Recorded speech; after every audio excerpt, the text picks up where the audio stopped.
다니엘서 4장 1절로 27절을 본문으로 해서 하나님 앞에 언제나 진실하자, 그러한 제목으로 은혜를 나누겠습니다. 4장은 느부갓네살 왕이 온 국민에게 조소를 선포하는 장면이에요. 1절을 다 같이 읽겠습니다. 시작. 느부갓네살 왕은 천하에 거주하는 모든 백성들과 나라들과 방언을 말하는 자들에게 조서를 내리노라. 원하노니 너희에게 평강이 있을지어다. 왕이 국가에 정말 중요한 일이 있을 때, 어떤 부탁할 일이 있거나 축하할 일이 있을 때 발표하는 대통령의 대국민 담화문, 그게 조서예요. 그런데 그 조서 내용이 뭐냐면 2절입니다. 시작. 지극히 높으신 하나님이 내게 행하신 이적과 놀라운 일을 내가 알게 하기를 즐겨하노라. 지금 이 느부갓네살 왕이 일종의 간증문 같은 것을 발표하는 거예요. 응? 지극히 높으신 하나님. 느부갓네살 왕이 그 해석하지 못하던, 누구도 해석하지 못했던 꿈을 다니엘이 해석해낼 때 그 놀라운 하나님의 능력을 인정했어요. 사드락과 메삭과 아벳느고가 풀무불에 던져졌으나 저들이 타지 않고 오히려 그곳에서 강강술래하는 모습을 보면서 너희가 믿는 하나님 정말 살아계시구나, 그 능력을 인정했지만 믿지는 않았어요. 근데 어떻게 해서 이런 조소를 발표했냐, 이 내용은 4장 끝에서 밝혀져요. 이제 앞에다가 내가 조서를 발표하노라, 내용은 이것이다, 이렇게 나오는 거예요. 무엇이냐면 두 번째 꿈을 꿔요, 느부갓네살 왕이. 근데 그 꿈도 누구도 해석하지 못하는 거예요. 술사와 모든 점술자들을 다 불렀어요. 그런데 아무도 해석하지 못하는 거예요. 근데 또 다니엘이 해석을 해요. 그런데 그 과정을 다니엘이 해석해 준 대로 그 과정이 그대로 이루어져요. 무슨 말이냐면 핵심은 느부갓네살 왕이 바벨론 제국이 왕성해지고 강해지니까 교만해졌다는 거예요. 그래서 하나님이 그 교만을 꺾고 이 역사의 주관자는 하나님이시고 너희의 주인은 하나님이시다, 그것을 느부갓네살 왕에게 알려주려고 그 왕의 자리에서 떨쳐낸다는 거예요. 떨쳐낼 뿐만 아니라 인간 이하의 삶을 살도록 하나님이 정신병자를 만든다는 거예요. 그러나 거기서라도 회개하면 하나님이 회복하신다. 그 꿈을 해석을 다니엘이 합니다. 근데 느부갓네살 왕이 그 꿈대로 그 왕위에서 어느 날 정신적으로 돌아버려요. 측근 신하들에 의해서 왕위에서 떨어집니다. 세상이 여러분 얼마나 냉정한지 아세요? 왕이 암살을 당하거나 왕이 폐위될 때는 항상 측근 신하에 의해서 되는 거야. 세상이 이렇게 냉정합니다. 나랑 가까운 사람이 나에게 칼 꽂는 거예요. 그래서 가장 가까운 사람을 늘 조심해야 돼요. 저 사람이 나의 비밀을 다 알고 있기 때문에 언제든지 칼을 들이댈 수 있어요. 이게 인간 사회입니다. 느부갓네살 왕이 하나님이 그 왕에서 떨쳐내려고 오늘 미쳐버리게 한 거예요. 그랬더니 그 미치광이를 왕위로 세울 수 없다. 그래서 그 신하들이 단칼에 베버립니다. 그래서 3년 반 동안 완전히 짐승처럼 살아요. 그리고 나중에 다시 하나님이 회복시킵니다. 그러면서 그가 살아계신 하나님을 만나요. 그래서 그것을 체험한 다음에 이 하나님을 모든 백성이 알기를 원하노라. 그러면서 오늘 일종의 간증문과 같은 그런 조서를 발표하는 거예요. 여러분, 우리는 하나님을 만나야 돼요. 그래야 변화돼요. 그러면은 자신의 경험을 다 알리고 싶어 해요. 그게 전도예요. 내가 하나님을 만났어. 너도 만나면 변화될 수 있어. 이 문제는 풀릴 수 있어. 너는 치유될 수 있어. 그것을 지금 느부갓네살 왕이 전 국민에게, 백성들에게 반포하는 거예요. 그러면서 그가 지금 한 번도 들여보지 못했던 하나님을 찬양하게 돼요. 3절을 다 같이 읽겠습니다. 참으로 크도다 그의 이적이요, 참으로 능하도다 그의 놀라운 일이요, 그의 나라는 영원한 나라요, 그의 통치는 대대에 이르리로다. 놀라운 고백을 하잖아요.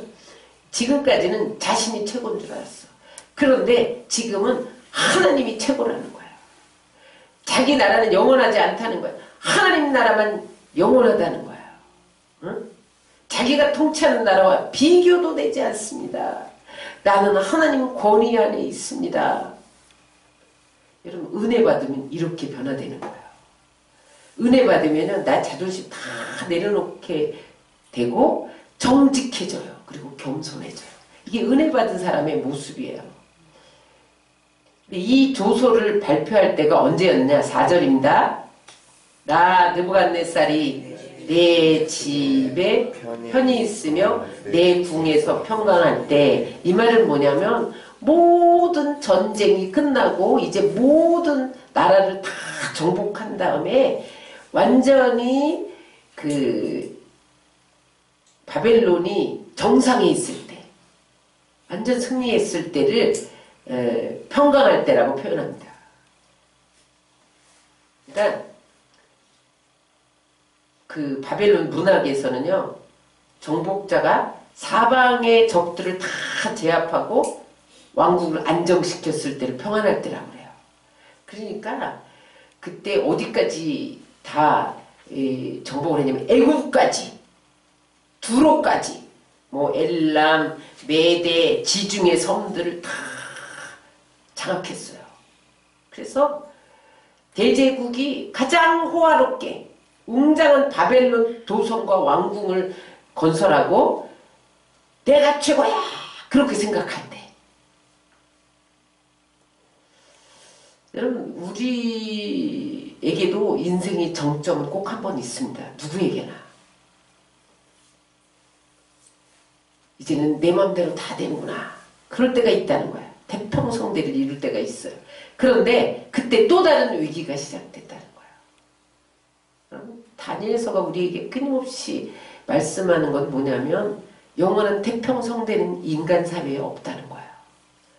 위기가 지나면 잠시 태평이 오지만 또 위기를 만난다는 거야. 이때 나이에 느부갓네살 왕이 60대 중반쯤 됐습니다. 한 67세? 뭐 그 정도. 그리고 그 후에 6년 뒤에 느부갓네살이 죽어요. 근데 60살 때 3년 반 동안 미치광이로 살면서, 인간 이하의 삶을 살면서 그 가운데 하나님이 회복시키는 것을 보면서 하나님의 살아계심을 체험하고 죽습니다. 그때 이제 다윗의 나이는 53세? 그 정도 되었을 때요. 그때 또 한 번의 위기가 찾아오는데 5절인데 한 꿈을 꿉니다. 시작. 한 꿈을 꾸고 그로 말미암아 두려워하였으니 곧 내 침상에서 생각하는 것과 머릿속으로 받은 환상으로 말미암아 번민하였었노라. 첫 번째 느부갓네살 왕의 꿈, 금신상 꿈, 한 인간의 형상을 한 꿈을 꿨을 때도 번민했잖아요. 그게 좋은 꿈이 아니란 말이에요. 너희 나라는 영원하지 않다. 지금이라도 영원하신 하나님께 돌아와라. 그 꿈이었어요. 두 번째 꿈도 뭐예요? 너희의 왕위는 영원하지 않다. 하나님만이 만왕의 왕이시다. 하나님께로 돌아와라. 그런 꿈을 꿨는데 내용이 이번에는 분명했어요. 첫 번째 꿈은 희미했는데 분명했어요. 그런데 그 꿈이 자기가 지금 왕위에서 패해지고 미쳐가게 되는 꿈이라는 걸 희미하게 해석이 됐던 것 같아요. 그러니까 불안하고 두려워서 번민하고 잠을 잘 수가 없었다는 거예요. 여러분, 하나님을 믿지 않는 사람은 다 불안하고 두렵습니다. 작은 것에도요 불안해요. 믿음이 없는 사람은요 악성 루머 때문에도 막 불안해요. 응? 그래서 연예인들이 왜 자살하는지 악플 글을 그것 때문에 불안하고 두려워서 자살하는 거예요. 왜냐하면 그 안에 하나님이 없기 때문에 불안한 거예요. 여러분, 불안하고 두려우세요? 하나님을 의지하지 않기 때문에 불안하고 두려운 거예요. 그러나 믿음의 사람은 어떤 불안한 상황이 다가온다 할지라도 하나님이 합력하여서 선을 이룰 것이다. 그 믿음이 있기 때문에 담대해질 수 있는 거예요. 하나님은요 가장 선한 길로 우리를 인도해 주세요. 두려움의 상황과 그 불안의 상황을 반드시 바꾸시는 하나님이에요. 그걸 믿으면 불안하지 않죠. 느부갓네살에게 그런 믿음이 없기 때문에 불안했던 거예요. 6절을 다 같이 읽겠습니다. 시작. 이러므로 내가 명령을 내려 바벨론의 모든 지혜자들을 내 앞으로 불러다가 그 꿈 해석을 내게 알게 하라 하였더라. 그때 박수와 슬개과 갈대와 술사와 점쟁이가 들어왔으므로 내가 그 꿈을 그들에게 말하였으나 그들이 그 해석을 내게 알려주지 못하였느니라. 여러분, 다니엘이 있는데 다니엘에게 말하면 어련히 해석을 해줄 값에 왜 또 다시 바벨론 술사들과 점쟁이들과 이런 사람들을 불렀을까요? 왜냐하면 다니엘이 늘 정치 자문이죠. 종교위원이죠. 그러니까 영향력이 컸어요. 근데 요번에도 또 첫 번째 꿈처럼 다 해석해갖고 또 다니엘이 막 높아지잖아요. 그러니까 그게 싫었던 거야. 그래서 바벨론 술사들에게 다시 한번 맡겨보는 거죠. 근데 여러분 해석하지 못합니다. 왜냐하면 하나님의 계시는 하나님의 영을 받은 사람만 해석할 수 있어요. 그래서 8절을 읽습니다. 8절 시작. 그 후에 다니엘이 내 앞에 들어왔으니 그는 내 신의 이름을 따라 베드사살이라 이름한 자요. 그의 안에는 거룩한 신들의 영이 있는 자라. 내가 그에게 꿈을 말하여 이르되 박수장 베드사세라. 내 안에는 거룩한 신들의 영이 있은즉 어떤 은밀한 것이라도 내게는 어려울 것이 없는 줄 내가 아노니 내 꿈에 본 환상 해석을 내게 말하라. 그 안에는 거룩한 신들의 영이 있대. 왕이 인정해. 하나님의 영이 있어. 그래서 근데 다니엘이 해석을 잘하는 지혜가 있는데 그 근원이 하나님이라는 거야. 그거를 알았죠. 근데 여기 중요한 게 있어요. 우리에게 주는 메시지가 뭐냐면 왕이 처음부터 다니엘에게 부탁하지. 응? 자기 방법 다 찾아본 다음에 그 다음에 부탁을 하는 거예요. 우리도 그렇습니다, 여러분. 처음부터 하나님 앞에 엎어져서 이 문제를 해결해야지. 세상 방법 다 동원하고 그러다가 안 되면 기도하면 그만큼 고난을 겪는다는 거예요. 여러분, 믿음의 사람은 따라서 처음부터 하나님을 바라보는 사람이다. 하나님을 바라보는 사람이다. 내 힘으로 해보다가 안 되면 나중에 기도하는 거는 믿음의 사람이 아니에요. 여러분, 어떤 일을 만나든지 하나님 앞에 먼저 가지고 나가시기를 주의 이름으로 축원합니다. 그래서 이제 그 꿈 이야기를 하고 다니엘은 해석하는 장면이에요. 제가 이 해석이 뒤에 나오고 앞에 꿈 얘기가 딱 나오는데 제가 한 절 한 절 해석을 앞뒤를 맞춰갖고 함께 보겠습니다. 10절과 22절이 해석이에요. 10절과 22절을 같이 읽겠습니다. 시작. 내가 침상에서 나의 머릿속으로 받은 환상이 이러하니라. 내가 본즉 땅의 중앙에 한 나무가 있는 것을 보았는데 높이가 높더니, 이거 이제 다니엘이 해석하는 거 22절 시작. 왕이여, 이 나무는 곧 왕이시라. 이는 왕이 자라서 견고하여지고 창대하사 하늘에 닿음에 권세는 땅 끝에서 마침이니이다. 이 나무는 느부갓네살 왕인데 느부갓네살의 그 권세가 너무너무 높아서 세계 중심 국가를 이룬다는 거야, 바벨론이. 응? 응? 그래서 왕권이 너무 커서 천하를 호령하게 그렇게 바벨론을 만든다는 거예요. 잘 된다는 꿈이야. 지금 현재 그렇잖아요. 현재 상황을 말한 거예요. 11절 시작. 그 나무가 자라서 견고하여지고 높이는 하늘에 닿았으니 그 모양이 땅끝에서도 보이겠고. 해석이 20절입니다. 시작. 왕께서 보신 그 나무가 자라서 견고하여지고 그 높이는 하늘에 닿았으니 땅끝에서 보이겠고. 이게 무슨 말이냐면 이 나라가 바벨론이 주변 나라를 다 정복해서 아주 점점 강대해져서 하늘에 닿았대. 완전 높아져 갖고 땅끝에서 다 보였대. 권세의 절정에 이르렀다는 거야. 응? 대제국의 영광을 이룬다는 거야. 지금 현재의 이야기입니다. 그런데 이제 12절을 보겠습니다. 시작. 그 잎사귀는 아름답고 그 열매는 많아서 만민에 먹을 것이 될 만하고 들짐승이 그늘에 있으며 공중에 나는 새는 그 가지에 깃들이고 육체를 가진 모든 것이 거기 먹을 것을 얻더라. 21절이 해석입니다. 그 잎사귀는 아름답고 열매는 많아서 만민에 먹을 것이 될 만하고 들짐승이 그 안에 살며 공중에 나는 새는 그 기지에 깃들었나이다. 이게 무슨 말이냐면 바벨론이 세계적으로 영향력을 미치게 된다는 거예요.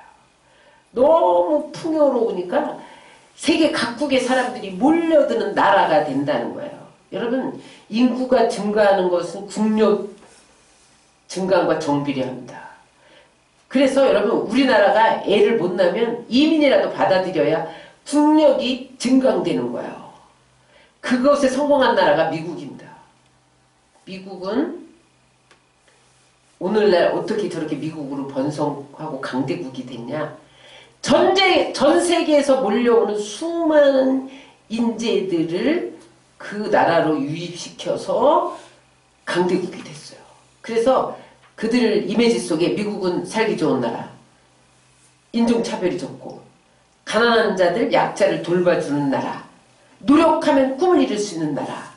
우리나라는 노력해도 무슨 학연 지연에 밀려갖고 꿈을 못 이루잖아요. 빽이 있어야 되고. 그런데 미국은 노력한 만큼 꿈을 이루는 나라. 아메리칸 드림이라고 그래요.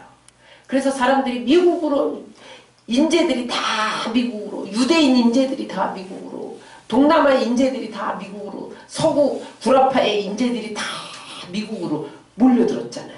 그래서 오늘날 미국이 이렇게 강대한 나라가 된 거예요. 그때에 이 아메리칸 드림이 바벨론 드림이었습니다. 모든 사람이 바벨론으로 몰려든 거예요. 그러니까 포로 출신이어도 너희는 똑똑하기만 하면 지혜롭고 실력만 있으면 내가 등용해. 그래서 다니엘이고 사드락과 메삭과 아베노고 다 등용시켰잖아요. 오늘날 미국이 바벨론 드림을 본따서 아메리칸 드림을 만든 거예요. 그래서 우리나라에 여러분 지금 그 타문화권 사람들이 250만이 와 있답니다. 그래서 이거 한국이 없어질 위기가 생겼네. 한쪽으로 그렇게 우려하지만 이게 국력을 증강시키는 일이기도 해요. 그래서 3D 직종을 한국 사람들이 안 하잖아요. 힘들고 무겁고 더러운 일은 안 한다는데. 그러니까 외국 사람들이 와서 그 일을 감당해 주니까 감사해야 돼요. 동남아 지역 사람들이 와서 다 감당해 주잖아요. 그런데 이렇게 번성하면 반드시 영적으로 적신호가 온다는 거야.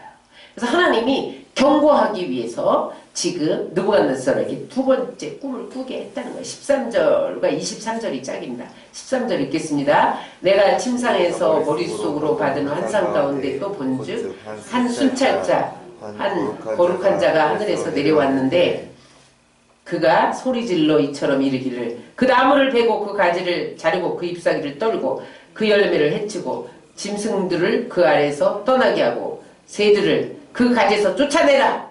그러나 그 뿌리의 구루터기를 땅에 남겨두고 새와 노줄로 동이고 그것을 들풀 가운데에 두어라. 그것이 하늘 이슬에 젖고 땅의 풀 가운데에서 짐승과 더불어 제 몫을 얻으리라.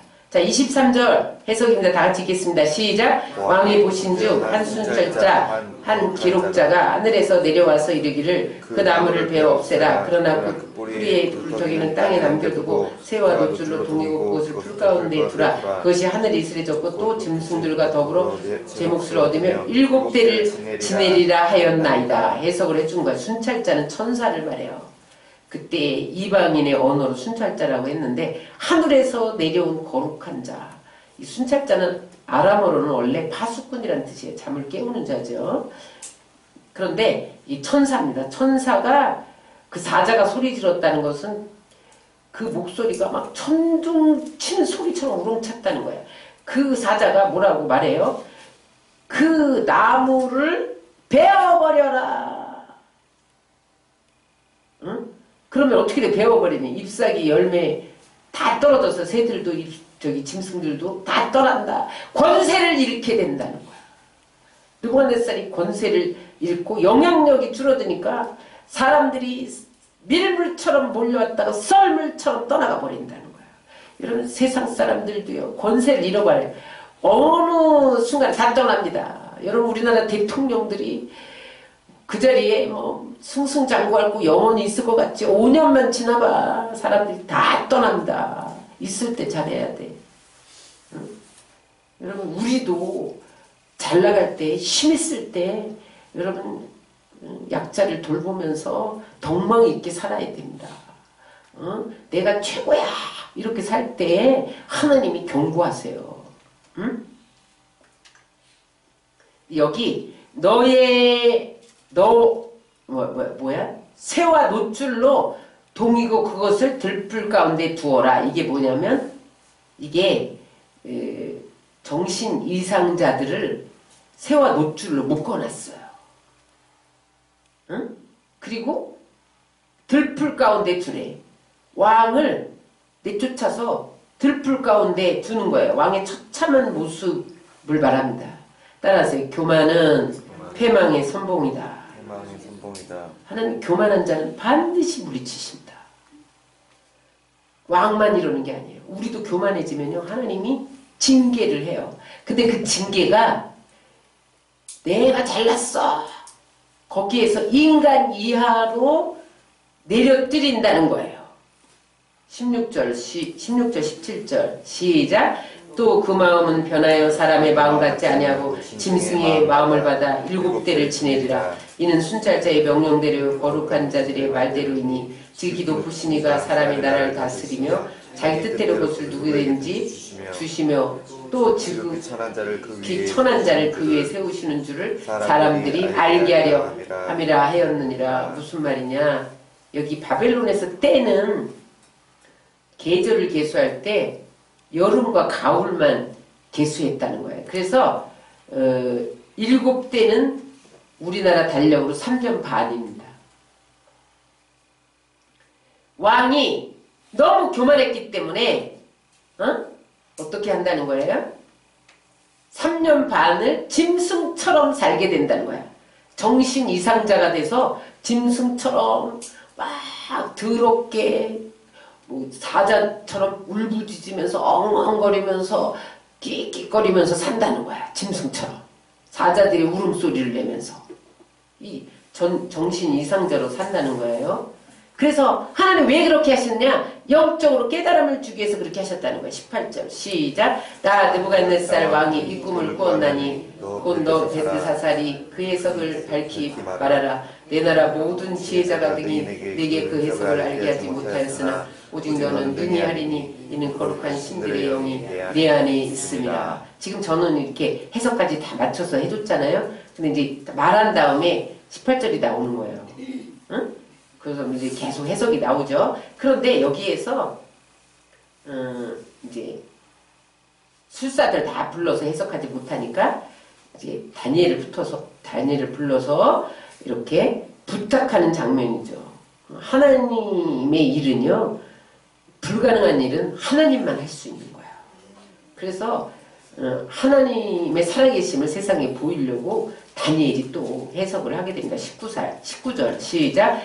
벨드사살이라 이름한 다니엘이 한동안 놀라며 마음으로 범민하는지라 왕이 그에게 말하여 이르기를 벨드사살아 너는 이 꿈과 그의 해석으로 말미암아 고민할 것이 아니라 벨드사살이 대답하여 이르되 내 주여 그 꿈을 왕은 미워하는 자에게 응하며 그 해석은 왕이 그에게 응하기를 원하나이다. 지금 다니엘이 꿈 해석을 하는데 왕이 징계를 받아서 미치광이가 될 꿈이라는 거야. 정신병자가 돼서 짐승처럼 살게 될 것이다. 이것을 해석해야 되니까 번민한 거예요. 왜냐하면 왕 앞에 또 그런 나쁜 걸 말하면 또 분노해서 당장 불불에 던져라! 그런 것처럼 죽일지도 모르잖아요. 목숨을 담보로 하는 것이기 때문에 번민했다는 거예요. 해석을 못해서 번민한 게 아니라. 그래서 그리고 또 그래도 내가 지금까지 수년간 섬겨온 내 왕인데 잘못되기를 원치 않는 거예요. 그래서 차라리 이 꿈이 왕이 미워하는 원수들에게 임했으면 좋겠다. 당신에게 임하지 않았으면 좋겠다. 이렇게 고백을 해요. 그래서 이제 해석을 합니다. 24절 시작. 왕이여 그 해석은 이러하니이다. 그 지극히 높으신 이가 명령하신 것이 내 주 왕에게 미칠 것이라. 이게 무슨 말이냐면 지극히 높으신 이는 무슨 말이냐면 하나님이 명령하셨기 때문에 누구도 이 명령에서 비켜갈 수 없다는 거야. 왕이라도 하나님 말씀에서 제외될 수 없다는 거야. 여러분 하나님 말씀은 누구에게나 다 적용됩니다. 그래서 아무리 말씀에서 도망가서 살고 싶어도 못 도망가는 거예요. 그래서 반드시 이 말씀이 그대로 임할 것이다. 응? 지극히 높으신이라는 말을 6번이나 해요. 무슨 말이냐? 지극히 높으신 분은 하나뿐이다. 네가 왕이 아니다. 너는 하나님이 내 운명을 결정짓는 하나님이라는 것을 알게 될 것이라는 거예요. 25절 시작. 왕이 사람에게서 쫓겨나서 들짐승과 함께 살며 소처럼 풀을 먹으며 하늘이 이슬 젖을 것이요 이와 같이 7대를 지낼 것이라. 그때에 지극히 높으신 이가 사람의 나라를 다스리며 자기 뜻대로 그것을 누구에든지 주시는 줄 아시나이다. 왕의 측근들에게 쫓겨나서 짐승처럼 풀 먹고 소처럼 풀 먹고 으르렁 으르렁 이러면서 산다는 거야. 사람이. 응? 완전히 3년 반 동안 징계의 기간을 보내게 될 텐데 그 징계를 하시는 이유는 영적으로 하나님을 하나님으로 깨닫기 위해서 그런다는 거예요. 여러분들에게 왜 징계가 오고 고난이 옵니까? 하나님을 하나님으로 깨닫지 못하기 때문에 하나님을 하나님으로 깨닫게 하기 위해서 오신다는 거예요. 아니 아는데요. 알다가 잊어버린다는 거예요. 그럴 때 하나님을 잊어버리면 하나님은 징계의 칼을 들고 쫓아오신다는 거예요. 응? 그러면서 그에게 뭘 알려주느냐? 느부갓네살 왕에게 나라를 다스리는 것은 왕이 아니라 하나님이시다. 그것을 알게 해주려고 하신다는 거예요. 따라서 겸손은 자기를 낮추는 게 아니라 자기 위에 하나님이 계심을 아는 것이다. 내 위에 하나님이 계신데 어떻게 겸손하지 않을 수가 있어요. 응? 또 하나 우리에게 주는 메시지가 있어요. 주시는 이도 하나님이시여 빼앗아가는 분도 하나님이시다. 네 힘으로 왕권을 차지했는 줄 아느냐? 하나님이 주셔서 지금까지 왕노릇 한 거야. 그러나 하나님이 네가 너무 교만하니까 이제 이것을 뺏어서 다른 사람에게 줄 수 있어. 여러분 우리에게 돈 주시고 안락함 주시고 평화 주시고 행복 주시는 거는요 다 하나님이 주시는 거예요. 이게 내가 잘났어. 내가 축복받았어. 그럴 때 썰물처럼 빠져나갈 수 있다는 거예요.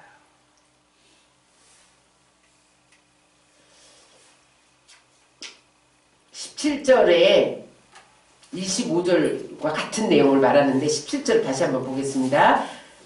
또 지극히 천한 자를 그 위에 세우시는 줄을 사람들이 알게 하려 합니다. 하나님이 세우고 패하는 역할을 하시는 역사의 주관자라는 뜻이에요. 그래서 26절에 보면 이제 그 이하는 계시를 통해서 하나님이 회개를 촉구합니다. 26절 시작. 또 그들이 그 나무 뿌리에 구루터기를 남겨두라 하셨은즉 하나님이 다스리는 줄 왕이 깨달은 후에야 왕의 나라가 견고하리라. 나무 뿌리에 구루터기를 남겨두래. 이건 뭐냐면 왕권을 완전히 제거해주지 않고 바벨론을 완전히 망하지 않게 하신다는 거예요. 고난을 주어서 회개시킨 다음에 하나님의 주권으로 다시 제2의 인생을 주실 테니까 회개하라는 거야.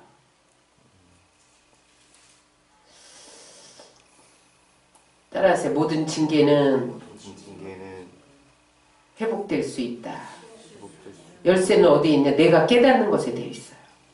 내가 깨달으면 회개하면 하나님이 회복시켜 주세요. 3년 반을 왜 정했을까? 교만의 크기와 징계는 정비례합니다. 교만의 세월이 많을수록 징계의 기간이 깁니다. 느부갓네살 왕이 3년 반을 징계를 받아야만 깨달을 수 있는 거야. 그전에는 못 깨닫는 거야. 그러니까 하나님이 우리의 고난의 기간을 재십니다. 그 기간 동안 가야 깨닫는 거예요. 그래서 하나님이 그 고난의 기간 동안 깨트리는 거죠. 교만을 깨트리고 영적인 깨달음을 얻게 하시고. 그래서 여러분들이 땅에서 회개로 풀면 하나님께서 회복과 축복으로 풀어주시는 거예요. 27절에 그것이 더 강하게 나타납니다. 시작. 그런즉 왕이여 내게 아뢰는 것을 받으시고 공의를 행함으로 죄를 사하고 가난한 자를 긍휼히 여김으로 죄악을 사하소서. 그러하시면 왕의 평안함이 혹시 장구하리이다. 이건 다니엘의 충언이에요. 응? 회개하고 말씀대로 삶을 바꾸면 이 끔찍한 일이 왕에게서 지나갈 수 있다는 거야. 삶을 돌이키세요. 회개하세요. 그러면 왕의 이 평안한 나라가 장구할 수 있다는 거야. 여러분, 우리가 회개하면 예언자가 예언한 것도 우리에게 징계로 임하지 않을 수 있다는 거야. 어떤 사람이 뭐 점쳤더니 무당이 뭐 올해 너는 죽을수라고 그랬다는데 죽는다고 벌벌 떨어요. 여러분 그거 기도하면 다 지나갑니다. 하나님이 죽이려고 화를 당기다가도 작정하셨다가도 내가 회개하면 돌이키시는 거야. 화살을 도로 거두시는 하나님이에요. 우리 하나님 좋으신 하나님이에요. 우리 하나님 잔인한 하나님이 아니에요. 그래서 재차 또 경고하고 또 경고하죠.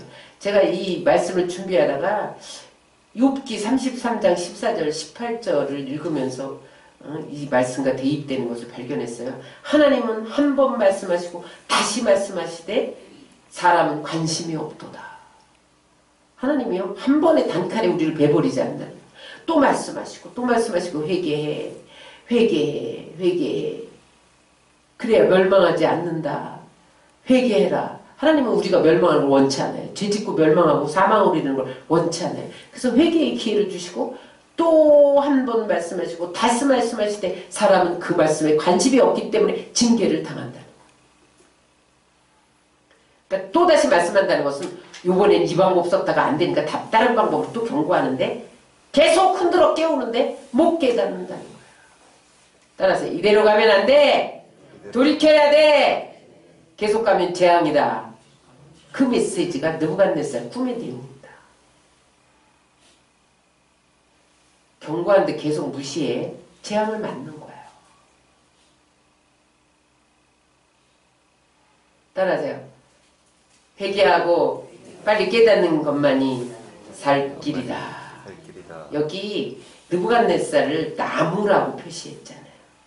네, 시편 1편 3절에 보면 시냇가에 심기운 나무가 나와요. 느부갓네살은 자신의 힘과 능력을 의지하는 나무예요. 그 나무는 반드시 심판을 받아 쓰러진다는 거예요. 느부갓네살 왕은 교만한 나무예요. 그런데 하나님의 복받음을 상징하는 나무는 시냇가에 심기운 나무예요. 시편 1편 3편 3절에 보면 시냇가에 심은 나무가 철을 따라 열매를 맺으며 그 잎사귀가 마르지 아니함 같으리라. 원어에 보면요, 그냥 나무에서 자란 야생 나무가 아니라 누군가가 내 나무를 시냇가에다 옮겨 심었다는 거예요. 누가? 하나님이. 하나님을 믿고 하나님을 의지하는 자를 세상에서 뽑아내서 하나님의 새로운 땅에 옮겨 심으셨다는 거예요. 그런데 그 나무는 시냇가라는 거예요. 물이 마르지 않는. 그래서 거기서 비옥한 땅에서 물과 영양소를 빨아 올리면서 건강하고 튼튼한 나무가 됐다는 거예요. 응? 이게 무슨 말이냐면 여기 물은 말씀과 성령을 상징합니다.